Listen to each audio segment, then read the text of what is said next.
Hello, I would like to thank Nestle Health Science for the invitation to speak in this webinar. I do have some disclosures, including funding from Nestle, to travel to the European Society of Swallowing Disorders meeting where this talk was first delivered.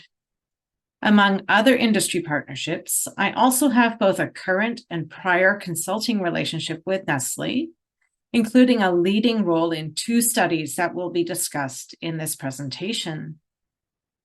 I have been asked to speak on the impact of thickened liquids on penetration and aspiration. And the main question that I want to focus on in this presentation is whether thickened liquids are helpful for reducing penetration and aspiration. And I would like to clarify that when I use the term thickened liquids today, I will be describing studies in which Nestle's Thicken Up Clear xanthan gum thickener was used to thicken liquids.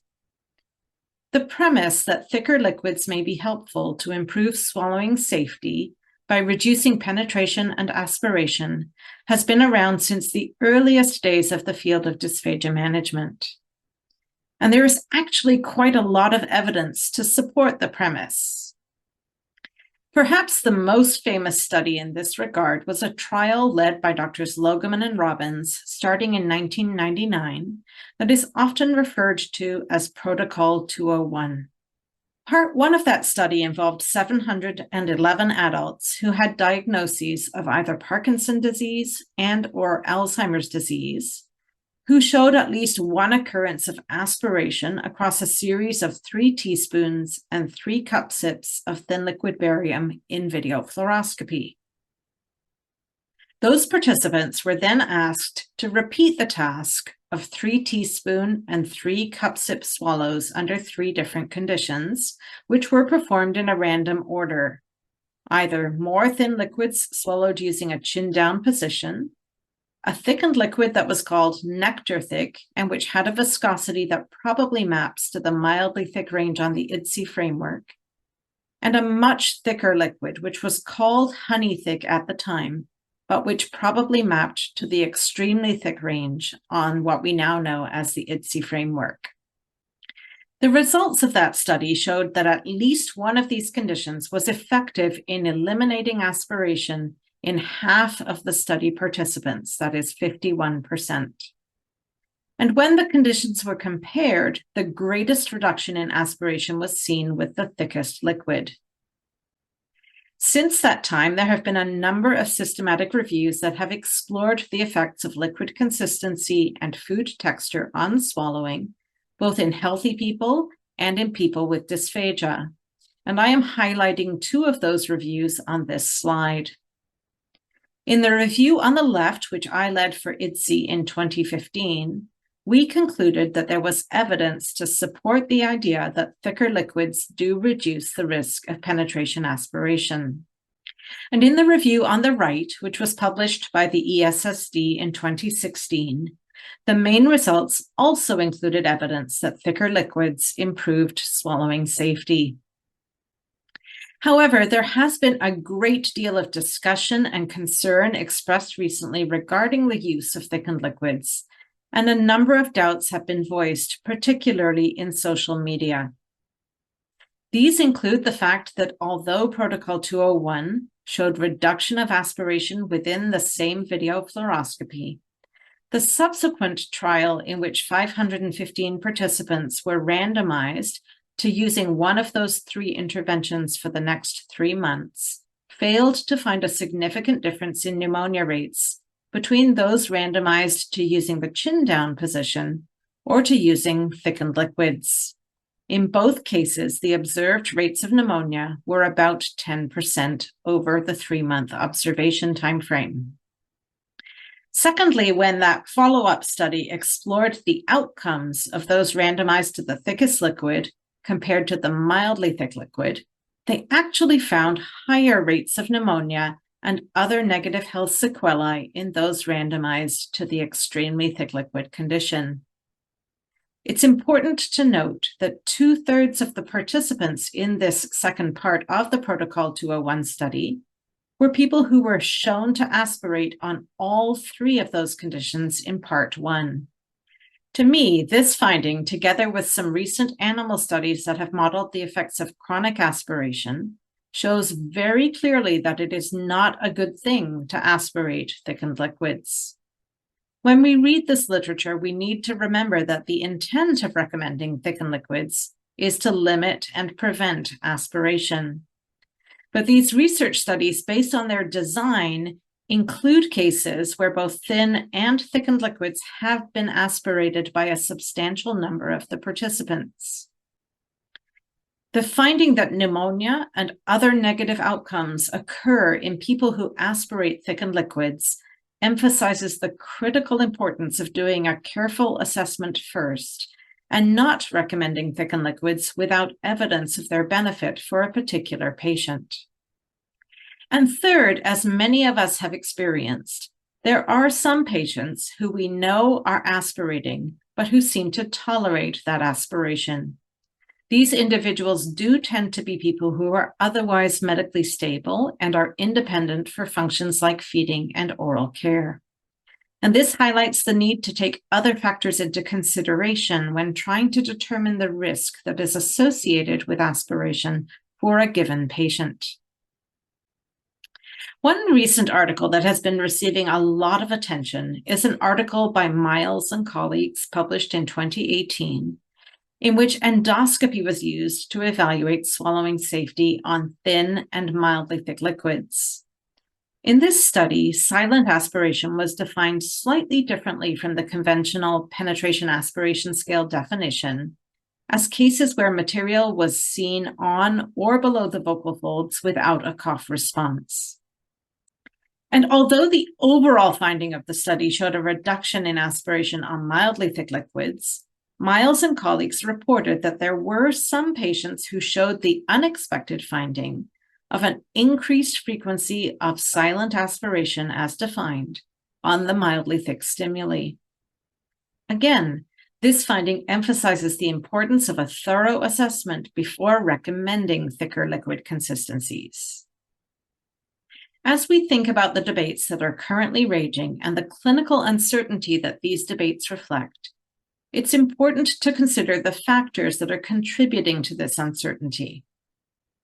In my opinion, these include a tendency to lump all degrees of thickening together into a single category of thickened liquids, the widespread tendency to recommend thickened liquids without first confirming aspiration on thin liquids, or without first confirming the effectiveness of thicker consistencies, and our tendency to recommend overly thick liquids without carefully identifying the minimum degree of effective thickening. It's also true, unfortunately, that recommendations for thickened liquids are often made without sufficient consideration and discussion of risks and preferences with patients. Other contributing factors may include our tendency to base clinical decisions on single worst score occurrences of penetration aspiration without adequate exploration of the frequency of the problem across multiple boluses. And when it comes to the available research, our evidence suffers from small and frequently skewed samples and the use of inappropriate statistics for analyzing the 8-point penetration aspiration scale. I might just mention here as a side note that Part 2 of Protocol 201 actually turned out to be underpowered to confidently answer the research question of interest, even with more than 500 enrolled participants. And the study was terminated because it was determined that the answer was unlikely to change by continuing to study additional participants. In 2017, I co-wrote an article in the Dysphagia Journal, which called out a number of the limitations that I have mentioned with respect to both our clinical and research use of the 8-point penetration aspiration scale, which turns out not to have either continuous or ordinal properties, and is therefore best treated as a categorical scale. I would like to show you two scenarios that illustrate how our tendency to summarize patient status based on worst observed scores can lead to a glass half-empty impression of a patient's swallowing safety. In the first example here, you see a patient who has a single occurrence of silent aspiration across a set of 6 thin liquid boluses, with the other boluses showing safe scores of 1 or 2 on the penetration aspiration scale, but whose overall worst score is therefore summarized as an 8, indicating silent aspiration. In the second case, we see another patient whose overall score is also summarized as an 8, indicating silent aspiration, but who showed 4 occurrences of aspiration and 2 of penetration across that same challenge of 6 boluses. Although you can all immediately appreciate that the severity of impaired swallowing safety is greater in the second example, these 2 cases would be treated as identical in a research dataset where the convention is to represent the person's swallowing safety based on the worst observed score. The challenges of the non-continuous and non-ordinal nature of the penetration aspiration scale, and also of variable swallowing safety across a series of repeated boluses of the same consistency within a single patient, turn out to be really difficult to handle in statistical analysis. And earlier this year, Dr. James Borders, a recent doctoral student from the lab of Dr. Michelle Troche at Columbia University in New York, presented a poster at the Dysphagia Research Society demonstrating that the common practice of summarizing swallowing safety status based on worst scores introduces serious bias into our results. And in that poster, James proposed the alternative of using Bayesian models to analyze penetration aspiration scale data, which allow the consideration of each bolus separately within a patient. James demonstrated this alternative approach using a simulated data set. So I reached out to him to ask if he would be interested in applying this approach to a real data set. The data that I had in mind came from 2 studies funded by Nestle Health Science, for which my lab had served as the core rating lab. These studies were conducted in the course of evaluating a non-invasive device for detecting aspiration. But in the process, we had compiled a lot of data that could also be used to look at the effect of liquid consistency on swallowing safety. In the first study, which we will call Dataset 1, we collected data from 305 adults considered to be at risk for dysphagia of non-congenital, non-oncologic, and non-structural origin. And in the second study, which we will call Dataset 2, the data came from 373 more acute inpatients. In both studies, each participant underwent a video fluoroscopy in which they swallowed a series of 6 cup sips of thin liquid, followed by a series of progressively thicker consistencies. And the stimuli were all prepared using a 20% weight to volume dilution of Varibar thin liquid barium and thickened using Nestle's Thicken Up Clear xanthan gum thickener. All of the data were rated in duplicate by trained raters who were blind to consistency, bolus number, participant details, and each other's ratings, and discrepancies were resolved by consensus. And the resulting pooled data set included full 8-point penetration aspiration scale data for more than 8,000 boluses from 678 adults. And these were the data which James then analyzed using the Bayesian model approach. The results showed that the frequency of penetration aspiration did not differ significantly across the diagnostic groups within the data sets. In total, 299, or 44% of the participants, showed at least 1 penetration aspiration scale score of 3 or worse on thin liquids. And when we looked across repeated trials within a person, the first event of concern was most likely to occur on the first thin liquid bolus. Multiple occurrences of penetration aspiration scale scores of concern were also most likely to be seen on thin liquids.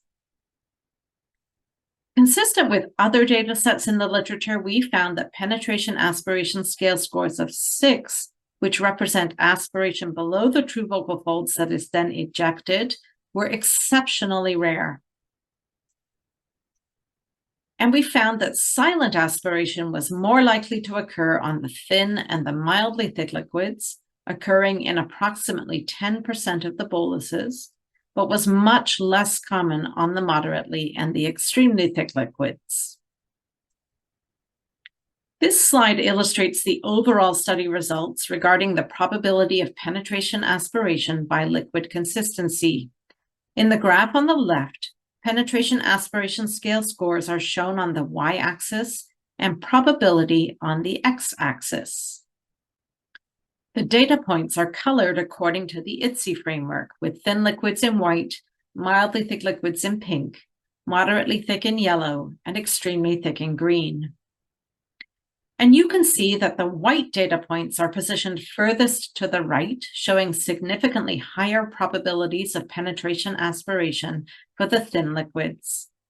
On the right-hand side of the slide, you can see a different way of representing these results, where the probabilities have been turned into weighted penetration aspiration scale scores. And you can see that these weighted scores go down as liquid gets thicker. If we zoom in on the probability graph to look at the probability of penetration events, that is scores of 3, 4, and 5, you can see that the probabilities of scores of 3 or 5 are highest for the white circles representing thin liquids, and that the data points for the thickened liquids are located closer to the left-hand side of the scale, indicating lower probabilities. There were very few occurrences of penetration aspiration scale scores of 4, which is also consistent with other reports in the literature. Overall, this Bayesian analysis of a very large pooled dataset strongly shows that penetration aspiration events of concern were significantly less likely on thicker consistencies prepared with Nestlé's Thicken Up Clear xanthan gum thickener compared to thin liquids, beginning with a therapeutic effect seen at the mildly thick liquid level. These studies did not include slightly thick liquids, so these data cannot answer the question about the effectiveness of thickening to IDSE's slightly thick level. Before closing, I want to share one more table with you, which takes the data from this study and explores the question of how often patients showed worse scores with thick liquids. This is similar to the approach used in the Miles et al. Study that I mentioned earlier. And here the results are summarized based on the worst scores seen for thin liquid, and then compared to the worst scores seen across all of the thicker consistencies per patient. And rather than using the full 8-point penetration aspiration scale, I have organized the data using a categorical version of the scale, which was proposed in my 2017 article. Here, scores of 1, 2, and 4 are grouped together as safe swallows based on the fact that there is no material remaining in the airway at the end of the swallow. And scores of 3, 5, and 6 are grouped together based on the fact that airway invasion has occurred, leaving material in the laryngeal vestibule at the end of the swallow. Scores of 7 and 8 are considered separately based on the presence or absence of a cough response to the aspiration of material below the true vocal folds. To orient you to the table, each row shows data for the subset of participants with a particular worst categorical penetration aspiration scale score on thin liquids. And as you look across that row, you can see the proportion of those participants who then showed different worst categorical pass scores across the pooled thicker consistencies. Scores that represent worsening on those thicker consistencies are shaded in red, and scores that represent improvement are shaded in green. For example, in the top row, we see data for the 61 participants who showed silent aspiration with at least one penetration aspiration scale score of 8 on thin liquids. Here in the white shaded cell, you can see that 32.8% of these participants continued to show at least one episode of silent aspiration across the thicker consistency boluses, but 68.2% of them improved. Moving down to the second row, for those whose worst score was a 7 on thin liquids, we can see that 25.9% actually showed a worse score of 8 at least once across the thicker consistency boluses, but 70.3% improved. I think the finding of 25.9% actually showing worse scores of 8 in this group probably reflects the fact that a cough response may be inconsistent with aspiration of material below the true vocal folds. Continuing down to those whose worst thin liquid score was a 3, 5, or 6 in the third row, we can see that 6.3% of this group showed at least one score of 8 on thickened liquids, while 45.3% improved. And finally, for those who showed no penetration aspiration or penetration with ejection on thin liquids, we see that 12.3% had at least one bolus with a worse score across the pooled thickened liquids. So worse scores were occasionally seen on thickened liquids in this data set, but the overwhelming trend was towards improved swallowing safety. Remember also that the number of opportunities to show a score of concern was actually greater across the pooled thickened liquids because there were more thickened liquid boluses in total than there were thin. In conclusion, then, the results of the analysis of this very large pooled dataset confirm that the probabilities of penetration aspiration and of silent aspiration are significantly lower with thicker consistencies prepared using Nestlé's Thicken Up Clear xanthan gum thickener than they are with thin liquids. This is true both using a worst score approach and when taking the frequency of penetration aspiration events into consideration using a Bayesian model approach. The therapeutic benefit of thickening in this data set emerged first at the mildly thick level. And silent aspiration in particular was found to be exceptionally rare on moderately and extremely thick liquids. Thank you for your attention.